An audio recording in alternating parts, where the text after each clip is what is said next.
weigh rejection and feedback differently. Not all feedback or rejection needs to be weighed the same. So like you just said, if someone leaves a negative review or they say something about me, I don't even know them and there's no relationship there, then it's like, okay, I'm going to take that with a grain of salt. And, depending on what it is, I might either laugh it off or be like, I can objectively look at that. And they gave me feedback on this workbook. Okay. All right. But if it's a client that I've been working with for a year, let's say, and they give me feedback, I'm going to really marinate on that. I might even journal through it and really see, okay, based on this feedback, how do I want to proceed? Because it's more meaningful because it's from a relationship. Welcome to the Web Design Business Podcast with your host, Josh Hall, helping you build a web design business that gives you freedom and a lifestyle you love. Well, hello, friend. Great to have you here for this episode of the Web Design Business Podcast, where we're going to take a deep dive into everybody's favorite subject, rejection. Yes, when you start a business, you're not going to get all yeses. You're going to get a lot of no's. You're going to get a lot of not nows, and you're going to get a lot of proposals that are rejected that, man, you thought you had, and it crushes you, and it can demoralize you. It can affect your confidence, a lot of negative things. So I'm actually really excited to have on Alexis Teichmiller to dive into this in a little more detail. Now, Alexis, I know her primarily as the partner success manager with Circle, which is the platform that I use for Web Designer Pro, my web design membership. That's how we actually met. And Alexis is really interesting because she's also a life coach. So she also has a lot of experience outside of being a success manager through Circle. She also has a lot of experience as an online entrepreneur, as a life coach, and as a podcast host. Her brand is called the Deeper Life brand, and you can find that if you go to her website at alexisteichmiller.com. And she also is the host of the Deeper Life podcast. The reason I wanted to specifically talk with her about rejection is because she had an Instagram post a while back about how she's learned to separate the business side of herself from the personal side of herself. And if you are anything like me, what I just covered in a minute ago is what I struggled with for years, which is like, if there was a proposal that I really wanted to get and I didn't get it, it affected me and really, really wore me down. And as I gained more experience over the years, it's not that I expected no's, but I anticipated there to be no's. And I was able to almost build like a muscle that just helped me keep my confidence and bounce back very quickly. And that's what I want to help you with in this episode. We cover weighing negative feedback differently, which was really interesting. We covered setting emotional boundaries between yourself and your business. We covered how to protect your confidence no matter how many no's you get. Covered how to learn from rejection and take some positive out of it. So much covered in this episode. Without further ado, here is Alexis. I'll follow up with you at the end of this episode and share some links to head to next and the ways to connect. By the way, I hope you're enjoying that. I decided to cut the intros a little shorter in the beginning to follow up at the end of the episode with thoughts. So let me know if you're enjoying that. You can just hit me up. Actually, in this case, just go to this episode's show notes at joshhall.co/263. Leave me a comment. Go there anyway for all the links after this episode. Speaking of, here's Alexis. Let's talk fun stuff like rejection.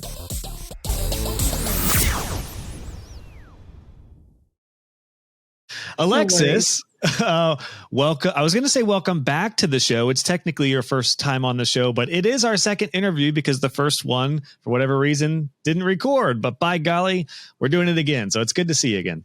You too. We are dedicated to the mission, and I appreciate you inviting me back on so that we could re-record this.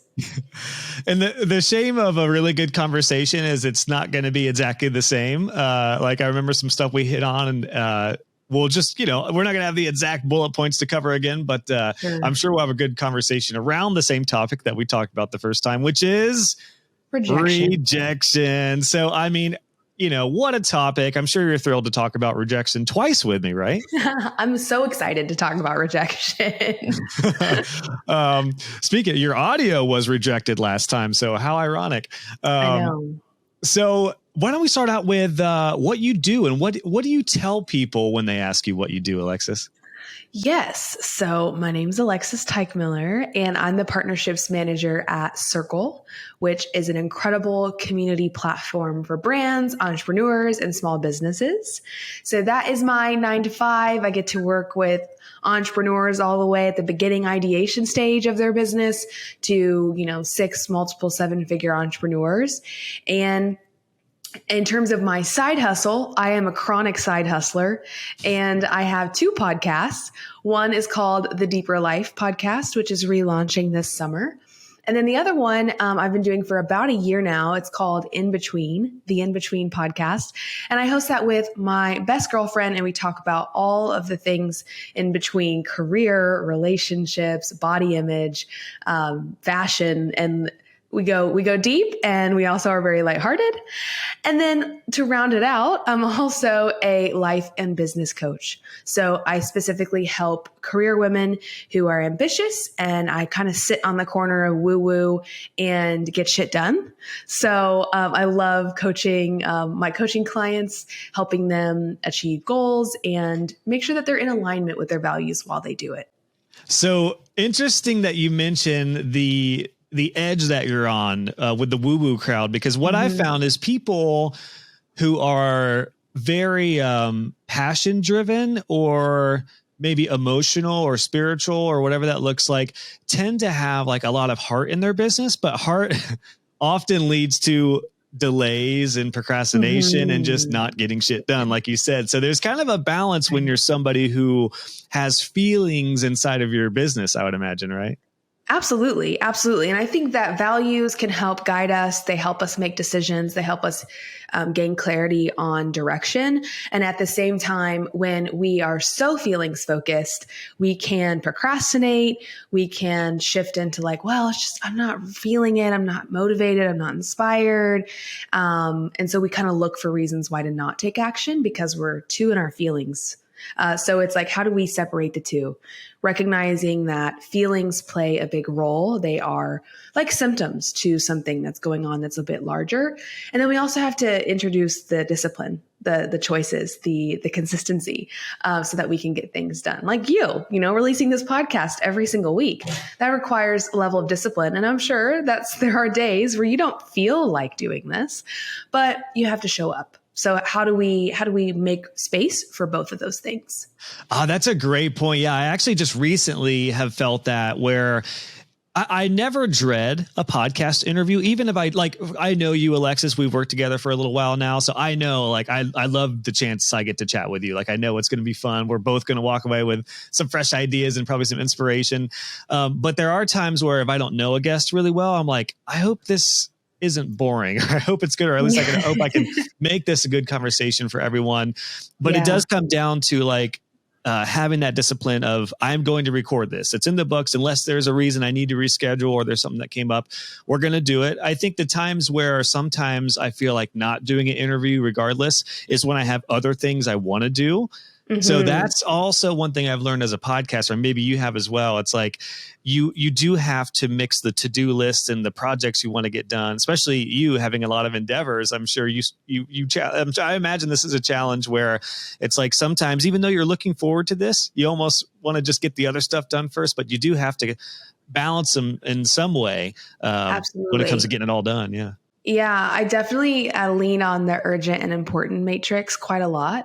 So it's like, okay, is this urgent and important? Then I need to do it right now. Is it urgent and not important? Okay, could I potentially delegate this? Is it not important and not urgent? Okay, cool. This does not need to be on my to-do list. So if I kind of qualify a lot of my tasks and overwhelm using that matrix, it really helps me. And if you Google urgent and important matrix, you can actually see a lovely graph where you can actually like put in your to-do list and help you qualify what to focus on and what does not need to be on your list today. I love that tip, Alexis. That is gold. Yeah, because all tasks generally fit into one of those categories. Right. Yeah. So I love that idea of being able to put those in the right place to either make it happen now or make it happen in a little bit, or maybe save it for when you can have the time for it. Absolutely. And some of this kind of, I think tasks and disciplines feed into like your emotion, like your emotional state as a business owner. And I think this all feeds into rejection, because I guess the question I wanted to get to here right off is, how do we separate our emotions from our business? Because before we talk about rejections, I think we need to probably lay the foundation of like having a healthy balance or separation between the two. Maybe. I don't know. What are your thoughts on that? Yeah, I mean, immediately what comes to mind is boundaries. So our business can thrive whenever we don't have boundaries, but then our emotional life, our personal life is going to take a hit. And our business can also thrive when we put boundaries in place so that we're looking at a holistic life, right? So as a business owner, so much of your business becomes a bit of your identity, right? Because it's your personal brand, it's your personal business, it's personal. So how do you separate the business from who you are as an individual? And a lot of that comes with the boundaries. So how the business is doing doesn't have to dictate how I feel about myself. And how I feel about myself doesn't have to dictate the direction of the business. Now, I know that's hard because it is so emotional and it is so personal. But I think that when you're looking at rejection, the same goes. When I'm rejected, someone tells me no, a client or a prospect coaching client, it's not a good fit. What I could do is I could begin to write the narrative that I'm just not a good coach, or I'm not good at my job, or like this, what does this say about me? I'm just a failure, if you want to go like even more broad. But when you have appropriate and healthy boundaries in place, you can recognize that them saying no is them saying no. There's a lot of reasons that lead to a no, and I get to choose how I want to attach that. I can learn from it. It can be a lesson, but it doesn't have to be a part of my identity. And that's the separation. That's a great point. Yeah, the identity factor, especially when it's your baby, when it's your business, whether it's a personal brand or a business name, if it's yours, there is a different level of like a deeper feeling than when you just work for a company. I don't know. Have you felt that? I mean, working with Circle, you're a very integral part of that team, but it feels different than your business, right? Like when with the other businesses that you do. Right. I would say rejection in work is more if like I'm really excited about a partnership and it doesn't come through because it's not a good fit for the partner. And while that is rejection, I think it's easier because it's on behalf of a company where it's like, hey, you know what? It's not a good fit right now. Or, our budget doesn't align with yours and I'd love to work with you, but if, it doesn't work with your budget, then we can't work together. There's something about the emotions of it, I think, that are a bit removed because it's about a working business relationship. And then it's like when it's on behalf of you, when it's your business, your podcast, you want to have someone on the show and they tell you no, or you reach out for a collab and it's not a good fit, or, a prospect coaching client comes to you and says, sorry, this isn't going to work for me. There is something there that's like, oh, like that. They're not saying no to a company or a brand. They're saying no to me.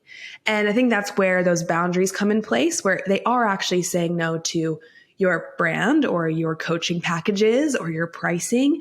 And that's okay. And there needs to be a level of there needs to be a gap there where you can remove yourself from the rejection a bit so that you don't take it so personal. And the reason why is because when you take it personal, there's like a rejection tax where you just keep getting taxed every time you think about that rejection. And it just starts to become more and more a part of your identity. And it ends up keeping you from trying again, right? It ends up becoming the reason why you don't make the next ask, or why, you don't follow through with that prospect client and send them their follow-up details because you're like, they probably don't want to work with me anyways. That last one told me no. So you kind of end up paying for the rejection instead of releasing it. It's like every no starts to chip away at the confidence, doesn't it? Until you really do. I love that you articulated like an example of that boundary, because I was just going to ask, what do you mean by boundaries exactly? I'm sure there's quite a few we could get into, but I do totally agree that separation of like me as a person And me as my business, like my pricing, my packages, my deliverables, the good fit aspect of all that.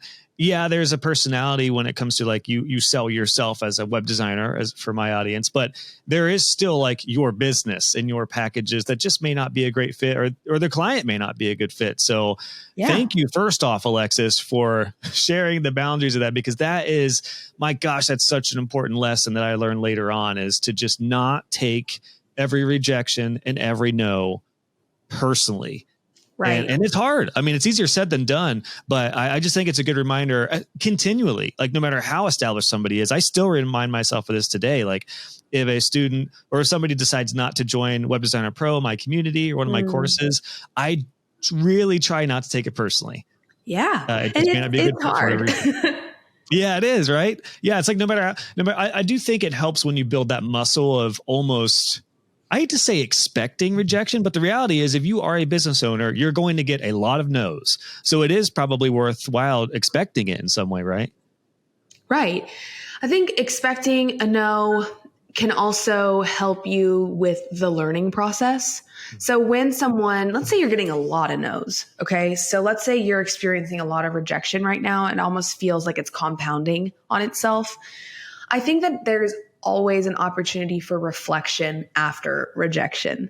So in that reflection time, it's looking at, okay, is there something that I could have done better? Could I have communicated things differently or more effectively? What was my follow-up process like? Was it consistent enough? Did I articulate my value? Did I articulate my packaging and my pricing correctly? So it's actually like an opportunity to reflect, not criticize, not like, oh, here I go again. Like, I didn't do this right. I didn't do this right. It's like, can we objectively step back and look at ways that we could improve our processes if we are experiencing a lot of rejection? So for example, you're a podcaster and you are wanting to get a lot of guests on your show. And maybe you have tapped out your personal network. So you're starting to really do some like cold outreach here. And you've sent 10 cold emails and you haven't gotten either any replies or you've gotten all no's so far.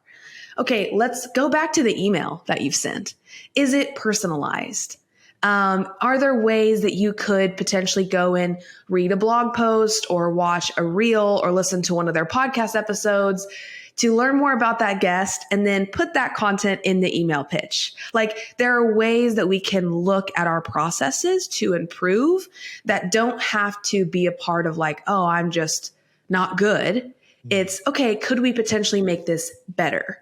So that those no's could turn into maybes and those maybes could turn into yeses. This is a great fit. So I think like not all rejection is just like, all right, keep moving forward. I think some rejection can teach us how to improve as well. Great point. And it's probably worthwhile bringing this up too right now, where if you are constantly in front of bad fit clients, there's going to be a lot of no's, but that actually may be a good thing. Like for example, in the web design world, I've had to teach a lot of my students, like if you're getting a lot of no's, but the clients are just not a good fit for you, then we just need to work on your packages and your positioning and get in front of the right clients. Right. And those yeses, like there's a lot of different talk about like the ideal conversion rate percentage and stuff. And I think everyone probably has their own thoughts on that. But the reality is I do expect, no matter what it is, there to be a decent amount of no's. But if you have like out of 10, if you have like all 10 no's, then that's where, yeah, the self-reflection thing, like you mentioned, Alexis, is huge. But if you get a handful of no's or even a high percentage of no's, but you get like 3 really good clients out of 10, I would actually consider that a success depending on the business model. So it is one of those things where it's like, you have to think about your ideal clients and because sometimes no's actually might be oddly a good thing. Or you want to make sure worst case, you want to make sure you funnel out the bad fit clients. That way, when you do get to the point where you do proposals, they are good clients. And then you can measure that much more effectively, I feel like. Yeah, I completely agree. I think there's also an element here that let's say you had a prospect client book a call with you. you did a consultation, like an inquiry. Okay, let's learn about each other. And that went so well. This has happened to me as a career coach as well. The inquiry call was amazing. The energy is there. You're feeling super in sync. Like you are aligning and you feel this click with a potential client. And you're like, you leave the consultation call and you're like, wow, like I am really excited to work with this person. I am like 98% sure this is going to be a yes. And then you follow up with your packages and you ask when's a good time for you to make a decision. And then they end up telling you no.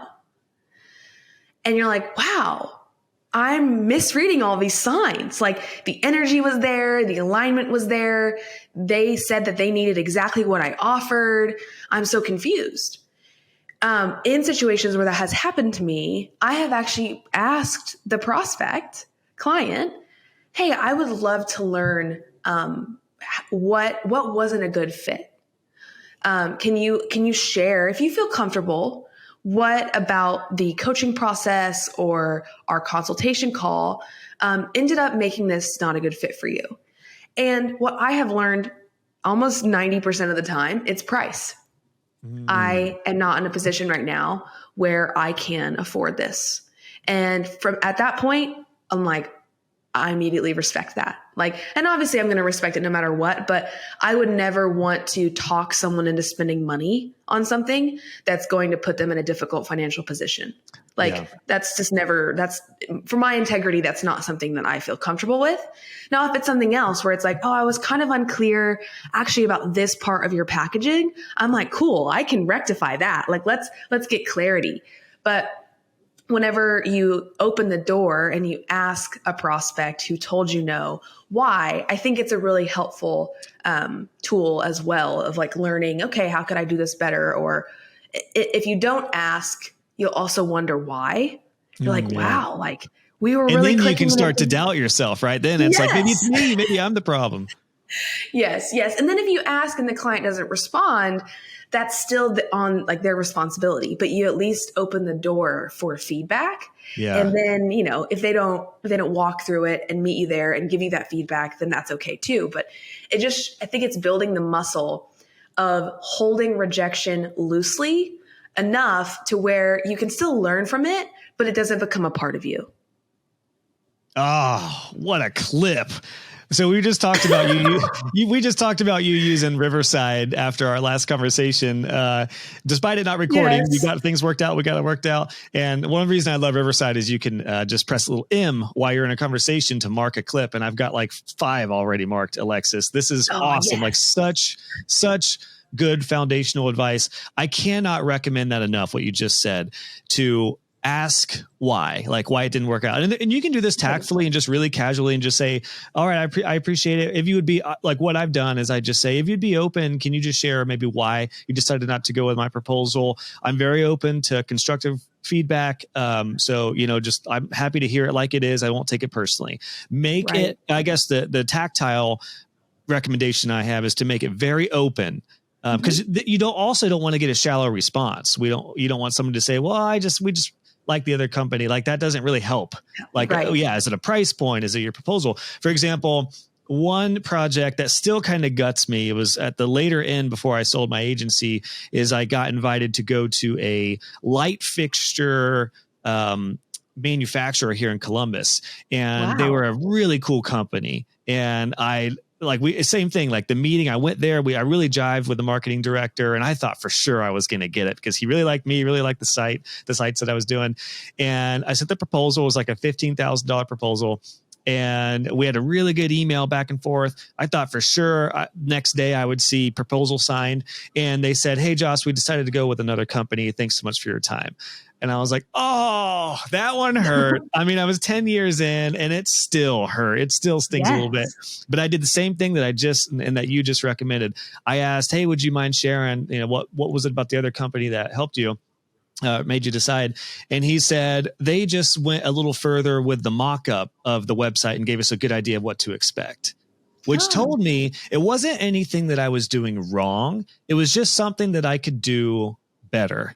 Right. And that really helped me when I thought about, okay, if there's like a big $15,000 project that I really want, then go a little further in the like mock-up stages and give them some real life inspiration that's like catered to them, that's personalized. So that was like an example of how I used some feedback through rejection. I'm curious from you, Alexis, do you have one? Do you have like a story or something that you've been through when it came to like maybe a rejection with a coaching client or something that you personally learned from to improve on? Yeah. Or even Circle or whatever.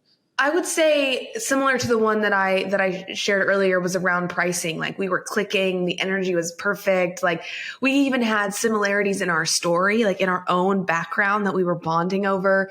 And when I reached out and followed up with her on the contract, because even on the call, I shared my pricing because I believe in pricing transparency. And so when I'm on a call with a prospect, we're going to discuss price on the call. I don't want to have this amazing consultation call and then be like, great, I'll send you over the billing details. And they open up the email and they're like, oh my gosh, like I didn't know any, so we talked through pricing on the call and I had asked her, how does this sound? Or something along the lines of that when it came to the pricing package. And she said, this sounds good. This sounds doable was her language. And I was like, okay, great. And I said, do you have any questions about pricing? What's included? What's not? Not to justify pricing, but just to talk through pricing. I think it's important to do that with your clients. And she said no. And I was like, okay, great. So then when she ended up it not being a good fit, I asked her why, and it was about pricing. I was very interested in that because what that told me is that client, while I was comfortable being transparent about pricing and talking about money, the client wasn't at her stage. And so we ended up discussing it, over message, but she wasn't comfortable discussing it verbally with me. And I was like, okay, great learning opportunity. So even though I might bring that up to discuss with a client, they might not feel comfortable. And so be used to different mediums of conversation or communication with clients, because sometimes what you're comfortable discussing and being like very open and honest about, they might not feel as comfortable with that. Great point. Especially like that's very much my personality where I just hate saying no to somebody as a service provider or letting them down. So like, even though I've become more and more transparent and frank over the years, I do like, if you and I were having a one-on-one and you asked, how's the price sound? I'm like, I actually just can't do this right now. It would probably be really hard for me to be like, I love the ideas, but I just can't do it right now. It would probably, my personality type, that is a hard thing that I would have to get over. So it's a great point to be wary about that and to make sure. And that's where the feedback can come in, because then it's like, well, like in that case, what I advise my students to do is have price ranges and packages that start at certain ranges. So that way, even before they get to a call, they know vaguely what to expect. That way, somebody doesn't come through expecting a $500 website if your sites start at $5,000. That way, you get the people who are like, okay, well, that's at least doable. Now we can have that chat. So that's usually my personal recommendation and workaround towards the pricing thing, because I mean, the reality is with proposals, there's so many different levels of rejection that can happen, whether it's competence, likability, and just a good fit. Like some people, as much as we're telling people not to take it personally, there is an aspect as a service provider, and my gosh, as a coach, I'm sure, like a personal style coach, there is a personality thing. And it's like, some people may just not want to work with you because they're not the best fit personality wise. And that's something too that you do have to kind of get over. And as a recovering people pleaser and somebody who grew up just wanting everyone to love me and like me, I had to realize like some people just aren't going to like me, and I just got to get over that. I still will never forget when I was in the band days, we had a bassist fill in for a while, and I kind of liked his sister. Like I thought she was kind of cute, and I must have overdone it, because afterwards I asked him about his sister, and he was like, oh yeah, she said you were kind of annoying. And it like gutted me. It crushed me, because I was like, oh man, I kind of liked her and she thinks I'm annoying. Dagger in the heart. But that taught me honestly kind of a business lesson, which is like clients are kind of similar. Like maybe you're actually a good fit and the price point is right there, but maybe the personality fit for whatever reason on both sides may not be there. And again, boundaries. You have to separate yourself as a person from your business as kind of a separate entity, which, it's so hard. But I don't know. Do you have any other tips on that, Alexis, with just how to really make that a clear separation? Yeah, as you were actually sharing your story, it made me think about when people do give us feedback and it's not a personality fit. I think something that's really important here at a very deep level is, do you like yourself? Do you believe in your services? Do you believe in your value? Do you believe in your business? And business aside, do you like, what you have to offer as a human being? Not just as a business owner, but just as a human. And so I think when you are feeling a deep level of rejection, what can help is going back to center and being like, look at my qualities that I admire. How can I give myself empathy and compassion while this sting of rejection is real? How can I also remind myself that I am worthy, that I am confident in who I am and what I have to offer, that even though this is a no, I believe that there are more yeses out there for me. It's like shifting the mindset from this scarcity to abundance. And I think that when we get really, really narrow into rejection, what's wrong with us, people don't like my personality, people don't like my business, like we kind of have to come back to center.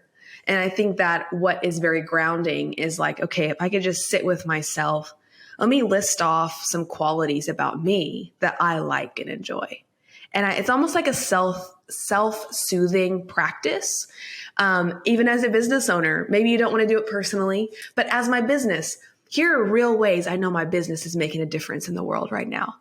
Here are past clients. Let me go back to words that they've written to me, testimonials I've gotten. Let me remind myself of what I'm capable of and the impact that my business has had. And we need those reminders, right? Like we're not robots. We have real feelings. And if we can bake in that practice of like, okay, let me go back and remind myself of who I am and what this business can do, I think that's also something that can really kind of get a pep in our step again after coming back from the loss. I think we've talked about, I have my wall over here. I have a little, like a pegboard of little notes and testimonials from students who I'm starting to build out. I'm trying to figure out like a little wall of awesome that I'm going to create. I'm a terrible interior designer, so I don't know like what I'm going to make it look like. It might just be a bunch of Post-it notes and stuff. But I say that to say it's a constant reminder that's in my view of these little testimonials and wins from students and stuff. And I think that's such a healthy and needed practice because going back to the expectation thing, you're going to get no's. You may get some no's. You may get a lot of no's depending on your proposal process and your positioning, like we've already talked about. But regardless, if you prime yourself with like feeling good about your services and knowing you get results and knowing some clients are really liked you, that can help build that muscle of like defense against the no's and rejections you're going to get. So whether it's printed out things on your office wall or whether it's just a testimonials page or a success stories page, I can't recommend enough. Everyone do that. Like right now, okay, action time. Create a success stories page on your website. Even if you're very new into the business and you have like 2 testimonials, make those your featured recent work testimonials and success stories and refer back to that. Like start every day or maybe every few days, just revisiting that. Or maybe next time you send a proposal, like look at these success stories first and then go into the proposal, being primed, knowing that you're making a difference and people have liked you. So, my gosh, Alexis, that's such a good point. The other thing I took from what you just said there was really differentiating competence in what I would call care or like a customer experience. Because the reality is when you're starting out in an industry, or even if you're implementing a new service, you may not have that much competence yet. And the question I always get from a lot of students, if they're early on, is like, well, that sounds great, Josh. Like I want to be confident. I want to feel good about myself. And that sounds awesome, but I haven't got a client yet, or I haven't got that many testimonials. But what I have found in my experience was that in the early days, mainly sold care. Like I sold my inspiration and excitement for the project and honest care about doing my hardest to make this work for the client and help grow their business. And that's what got me clients in the first few months. So I don't know. Do you have any thoughts about that? About like, if you're not feeling competent and you're not sure of your value yet, maybe feeling more confident with the other things that may be going for you, whether it's your care or vision, personality, the figure outiveness. I don't know. Do you have any thoughts on that? I love that. I think the focus that you shared on I sold how much I care about the client, about the project, I think that's really special. And other aspects of confidence that can play a role here is your inner narrative. So if you're still building competency, which comes through skill and practice and time, what is your inner narrative saying to you? So like maybe you're writing down affirmations, maybe you're journaling, maybe they're just specific words like I am intelligent, I'm competent in learning, I am a student of the job, I am like, it's reminding yourself of what you're capable of. That inner narrative is really powerful because in the beginning, when you are trying and you're trying really, really hard to build this business from nothing, the inner narrative will oftentimes turn to all the reasons why you shouldn't be doing it. Your mom said this, your old mentor who you really respected told you that you weren't headed in the right direction. Like the inner narrative will start to latch on to all of the past experiences and past phrases and conversations that will build up as evidence as to why you should not move forward. And so when you can take control over the inner narrative, that's like step one, in my opinion. You got to be able to have a sense of empowerment over your thoughts and redirect them. Negativity is just a part of it. You will have negative thoughts. And you got to have like a boundary. Like we talked about boundaries with you and your business. You also have to have some boundary with your thoughts. And this goes back to one of my favorite quotes I've heard on the podcast when I had Amy Porterfield on. And she said this quote that has stuck with me ever since. And that is, you can't believe everything you think. Right. And my gosh, when it comes to this topic, that hit me so hard because we do often feel like our thoughts are real or right when that's not always the case. They're just thoughts. How many bad ideas do we have before we get to a good idea? So it's very worthwhile at least realizing that there needs to be some sort of boundary between your thoughts and your heart. Like what do you take to heart from your thoughts? Absolutely. Yeah. And I think it's a focus on the facts. I was just walking a client through this the other day. She was prepping for her performance review at work. And she was like, this is really intimidating to me. I don't want to like overhype myself up. Doing a self performance review is uncomfortable for me. And how we redirected that, how we reframed it was, let's focus on the facts. Let's focus on getting all the facts of what you've accomplished over the past year down on paper in these different sections of the performance review. Once the facts are there, if there are areas where you want to add color and you want to add more of your feelings about the job, do that second. But first, focus on the facts. And I think as you were saying, like, when we allow our feelings to become fact, that is when we could really start to get ourselves out of alignment. Good point. And I think what's interesting too is, as an online entrepreneur, now you have a lot of people right around you and a lot of people in your circle. Speaking of Circle, you're a part of the team of Circle, which is the platform that I love. What a segue. No pun intended. But I say that to say, like, you cannot do this journey alone.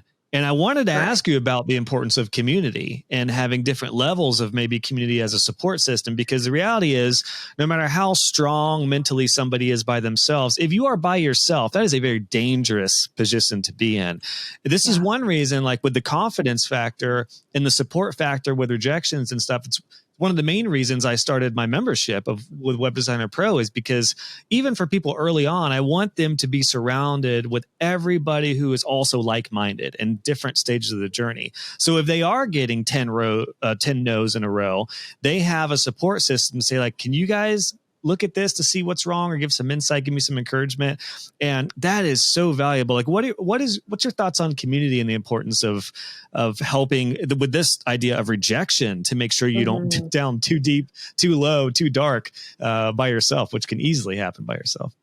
Yeah, great call out. I think community is like the lifeblood of life. It's like the soul of life.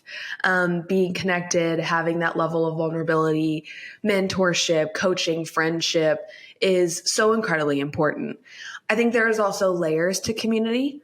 There's being in community with people that connect you with your humanity, that make you laugh, that entertain you.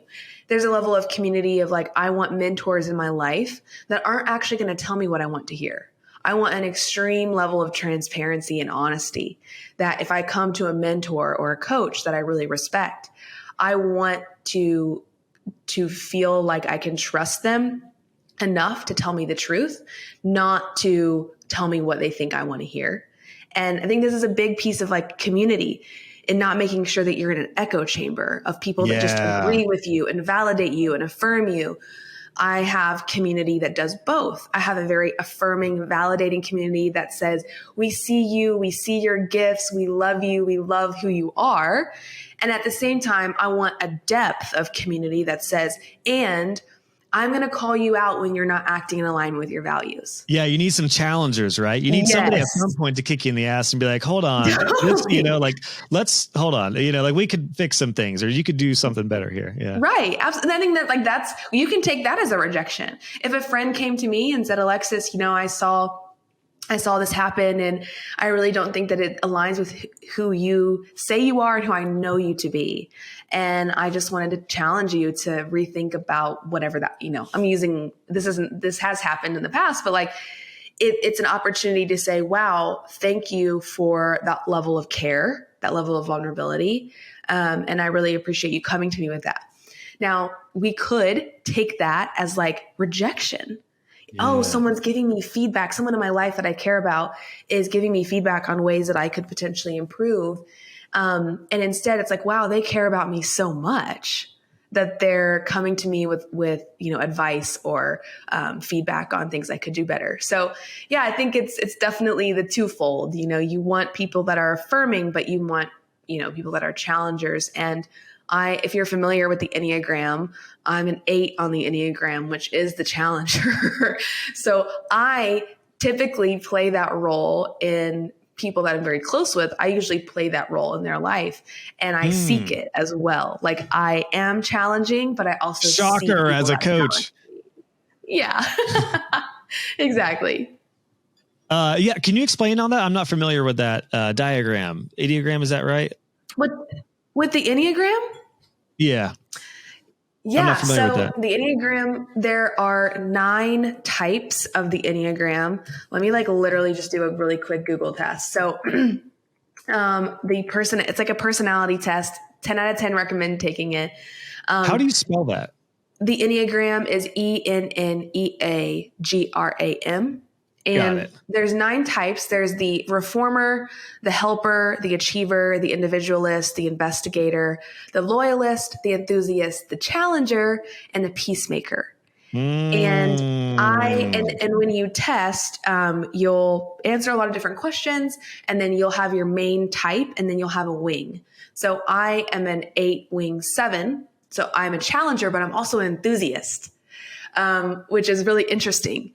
And then in unhealth, I go to the investigator. So each type has a wing that you go towards when you're really healthy, and a wing that you go towards when you're unhealthy. So as a challenger, when I'm unhealthy, go to the investigator, which I get really curious, and I just want to know who's against me.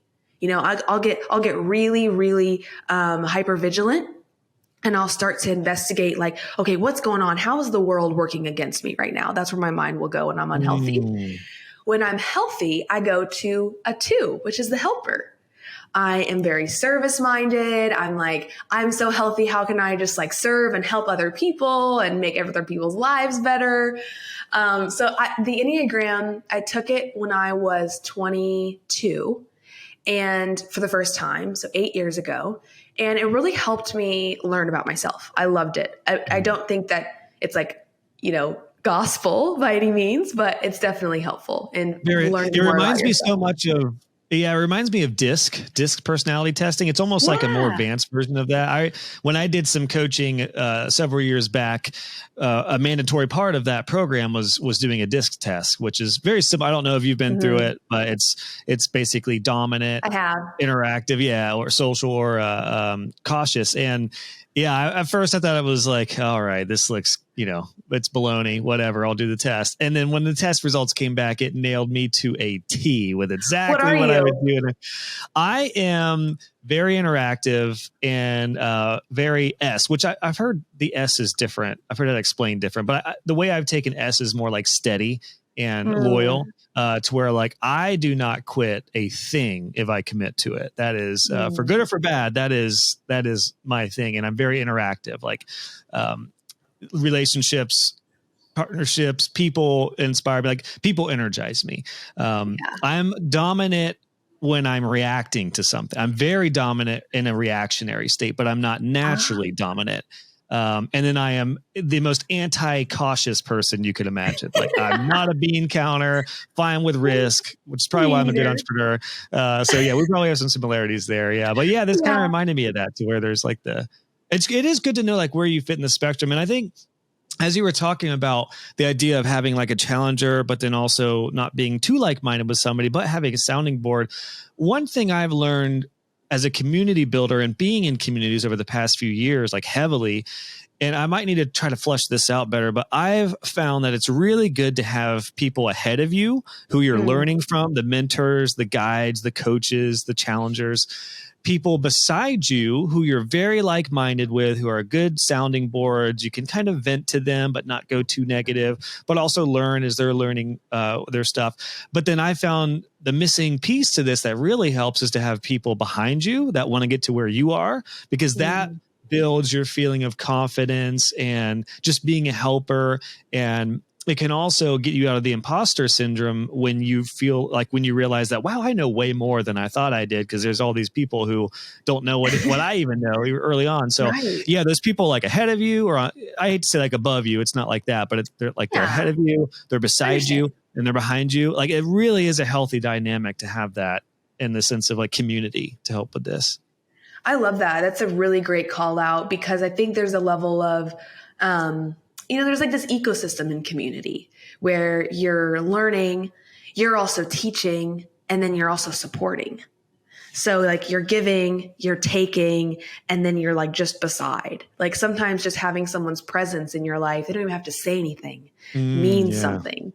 So I love how you explain the ahead, the beside, and the behind, because I think that's a great representation of that. When I've just seen it play out over the years with different businesses, and even like I remember when I first got into websites, I was helping out with a local church. I used to be a drummer for the band, like the worship band. And when I got into doing websites, I kind of got into the office of the church a little bit and saw what that setup looked like. And one thing I realized is that the pastor at the time, great guy, super nice guy, but one of his downfalls is he just had a bunch of yes men, like a bunch of yes people, saying like really building up his decisions. He did not take constructive criticism well, and he did not have any challengers saying like, hey, like that really pushed back on a lot of things. And I think that ultimately hurt. And I've seen that with businesses too, where the CEO has a bunch of people that do everything they say. They have nobody who is like coming in with a different point of view, which there's also, I mean, at some point, when it comes to the hierarchy of a successful business, whatever that looks like, you do need to have somebody that just calls the shots and makes shit happen. But it doesn't mean that you don't have somebody, you need like heard it called like a balloon popper, somebody to pop the idea and be like, hey, maybe this isn't a great idea and here's why. And then you can be like, oh shoot, yeah, I didn't think about that. Correct. So in a way, I've found that I have a lot of, I've just had like good students who have said things sometimes that have kind of made me like, okay. Like if there's a trusted relationship there and they say something that they see or could be better or might be a little bit different, I'm very open to hear that, as opposed to listening to somebody who I don't even know who they are. They left a negative review, it's going to be a different situation. Okay, I'm so glad that you brought this up because, and I think I'm remembering this from the first time that we recorded, is that weigh rejection and feedback differently. Not all feedback or rejection needs to be weighed the same. So like you just said, if someone leaves a negative review or they say something about me and I don't even know them and there's no relationship there, then it's like, okay, I'm going to take that with a grain of salt. And, depending on what it is, I might either laugh it off or be like, I can objectively look at that. And they gave me feedback on this workbook. Okay, all right. But if it's a client that I've been working with for a year, let's say, and they give me feedback, I'm going to like really marinate on that. I might even journal through it and really see, okay, based on this feedback, how do I want to proceed? Because it's more meaningful because it's from a relationship. And I think that, in some rejection, it's usually, at least in jobs and with clients, it's actually quite transactional. Like relational rejection and transactional rejection are also different experiences. If you're my friend and we have a relationship, or you're a client, a long-term client, and there's a relationship built there's a foundation of like, if you were to reject me, there's different like layers of emotion there. Yeah, like trust. Like if trust is totally. a foundational part. Yeah. Yeah. But then if it's a transactional rejection where, we had a great consult call as a coaching client, but it wasn't a good fit. It's like, okay, how could I learn from that? All right. But I'm not going to like take that too deep per se. I think there's kind of like different ways that we weigh out rejection. That's a good point. And I don't want to take this right to a dark, like, relationship spot, but I would imagine it's the same with like being rejected when you're trying to date somebody versus being rejected like in a divorce situation of like a husband or wife for like 10 years. I imagine like that's probably a real world personality example of like why that hits so much deeper for all the obvious reasons. But I mean, the same thing like business. If I did a proposal for somebody I just met with a business and they felt like it wasn't a good fit, it wouldn't sting that bad. Even in the case earlier, like the example I used, it stung a little bit, but not a big deal. Now, if I had a client for 10 years who was one of my best clients and they moved on to a different web developer, gut wrenching, knife to the chest kind of situation. Yeah, that is a whole different level of rejection pain, even in the business world. Yeah. And I hope that as you're listening and Josh and I are talking about this, it might also give you kind of a barometer, if you will, of like, okay, how do I want to weigh this rejection? A prospect told me no. Okay, that's fine. Like looking at the trust and the length of a relationship, I think that can also help us and give us clarity on like, how deep does this really need to cut me? Doesn't need to cut me at all, Yeah. And a little bit ago, you mentioned like advice and opinions. Same thing with that. It's really good to have that barometer when it comes to people giving you advice and opinions, because if the advice and opinions come from somebody trusted, who is, like I mentioned, kind of like the guide or a mentor to you, then I would be very vigilant towards that. Doesn't mean you have to do everything they say, but I would probably take that very seriously and give it much more thought and a deep look, rather than like your aunt who doesn't know anything about business and has never had a business says, hey, Josh, you should do this. Or your neighbor who like, you still love your aunt, but you're not going to listen to her, take her advice on your business because she's not where you're trying to go. Exactly. And the experience may be different. Even if people are well-meaning. I was just on a podcast yesterday as an interview, and we talked a lot about this, about like, family member advice and opinions in business and how dangerous that can be, both with ideas that plant seeds and then also just the negativity that can come around with that. But yeah, like that is, it's a really good point, because you do similarly, just like you have to separate yourself from your business, you have to separate like what you're allowing your mind to take in and internalize, because the reality is you're going to get all sorts of messages, all sorts of mixed messages, and you're going to get opinions and advice from people who are qualified and not so qualified. So you do have to, and maybe it's just a muscle you build over time, but I'm very quick now to either end conversations really fast if somebody's giving me advice that I know is just not going to help or I just try to avoid it altogether. It's one reason I don't talk about business much with my family and like my neighbors and stuff, because I just don't know too many people who are in this world, in the physical world, which is why I like hanging out online so much now. So true. No, I think that's really great advice.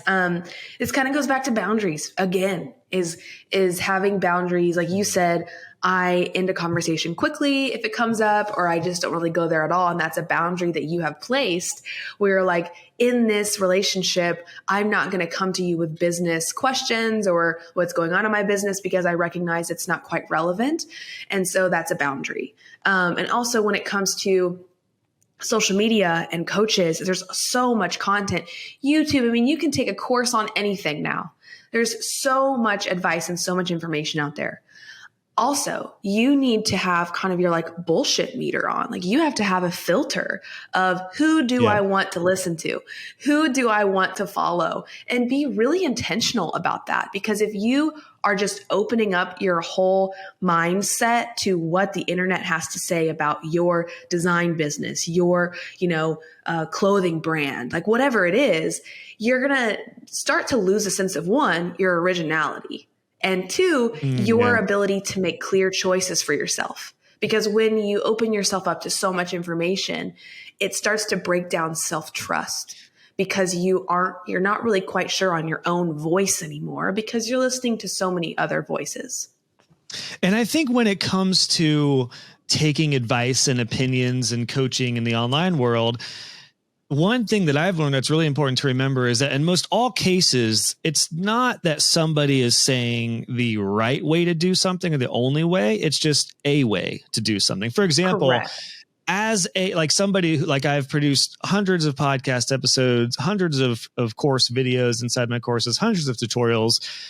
I try to make sure everyone knows I am not telling you, because I've seen a few comments where it's like, this guy is, this guy's, and luckily I very rarely get any sort of hate or anything, but some of the comments I've seen have just been like, this guy's a sham or something like that. Very rarely. Usually it's on like a YouTube comment or something like that. But what I've learned is that, number one, that doesn't affect me at all, because it's not a relationship with that person, or it's probably a bot or a troll. But in a lot of cases, I know what I am saying is not the only way to do something, or the right way to do something, like getting clients. If I share my practices on getting clients, I am not saying, everybody, this is the right way to get clients. This is just my recommendation. This is what worked for me. It's a way to get clients. So I think that's really, really important to remember. The advice that you see, you do have to take it and make it your own, because it is not the only way to do something. It is a way to do something. And it may or may not work depending on the variables of the person who's like taking it in. Like, what worked for me to get clients may not be the best way for everybody.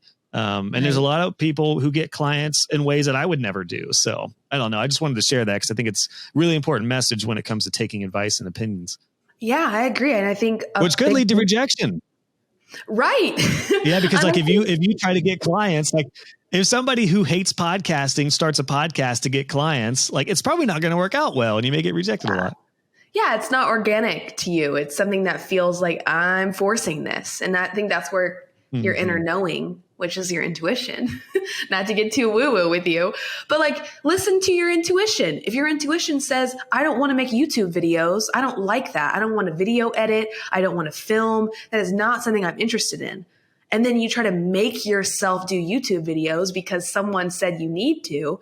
It's like, well, it's not going to end up being something that you enjoy or that's organic. So I think ego also plays a role in this conversation.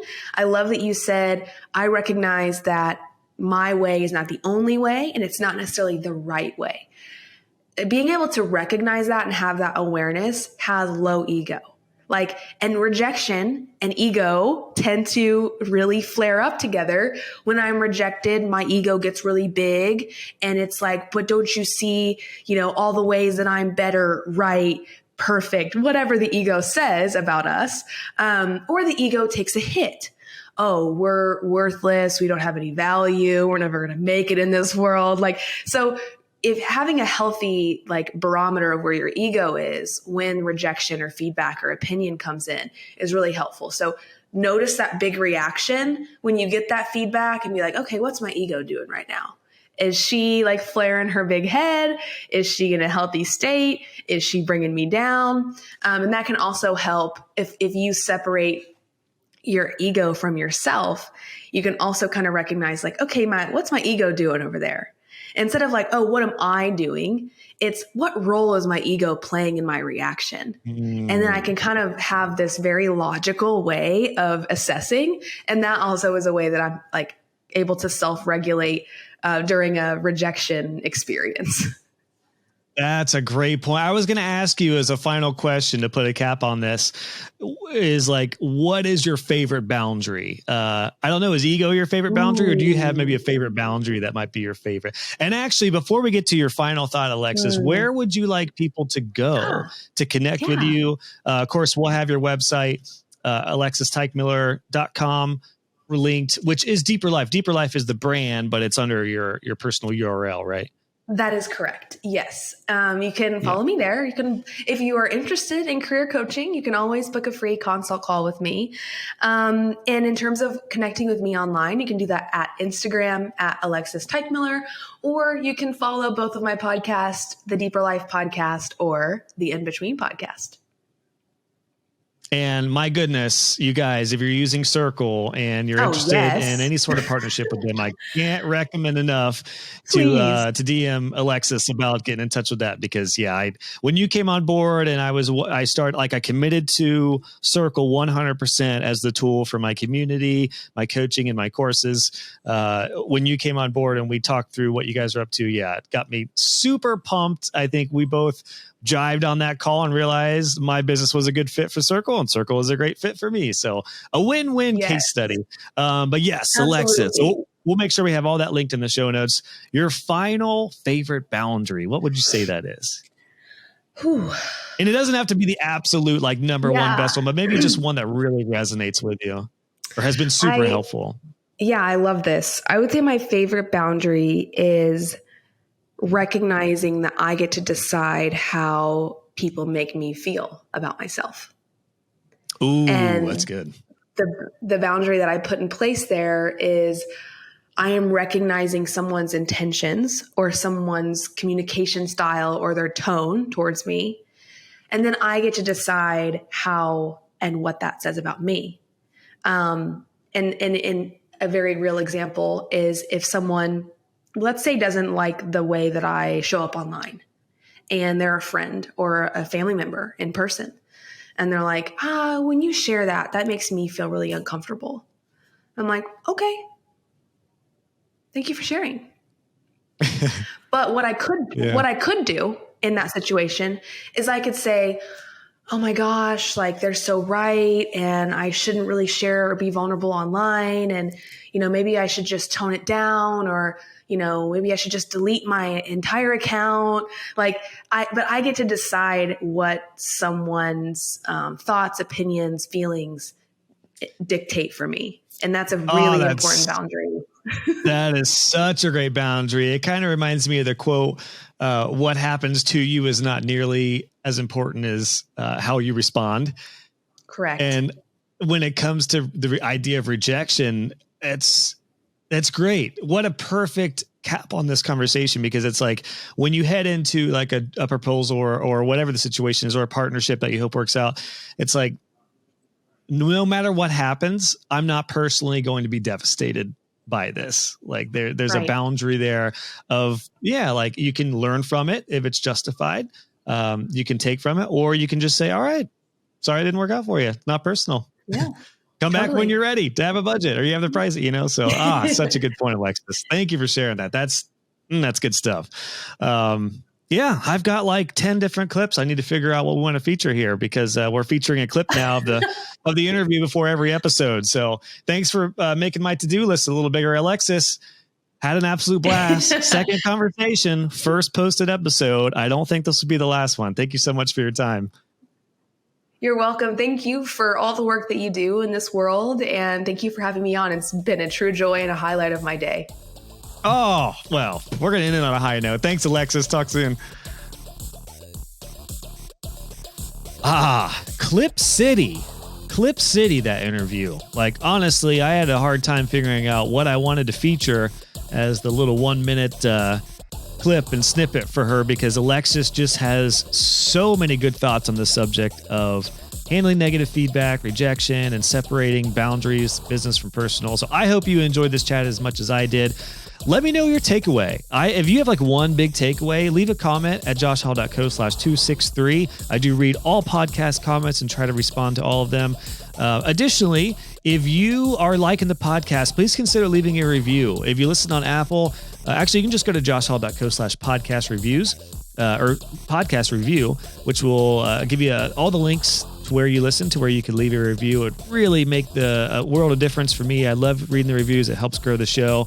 And to connect with Alexis, make sure you go to her website at alexisteichmiller.com. We will have that linked where I just mentioned to head to the show notes for this episode, joshhall.co/263. She's very active on Instagram and some other places, so you can get connected with her socials there. Again, alexisteichmiller.com. She is the host of the Deeper Life podcast, which I recommend checking out if you dug Alexis and dug her style. If you are not using Circle yet for membership sites, I recommend it. I'm loving it. And if you would like to, you can just DM me or send me an email, josh@joshhall.co, and I will personally intro you to Alexis if you're interested in checking out Circle. And with that, I hope you enjoyed this one. Here's to more confidence and just that muscle that you build and getting used to hearing no and not letting it affect you oh so deeply. So with that in mind, I hope you have an awesome rest of the week. Here's to your next proposal working out. And if it doesn't work out, now you're good. You're good to go. Keep on chugging. All right, friends. See you on the next one.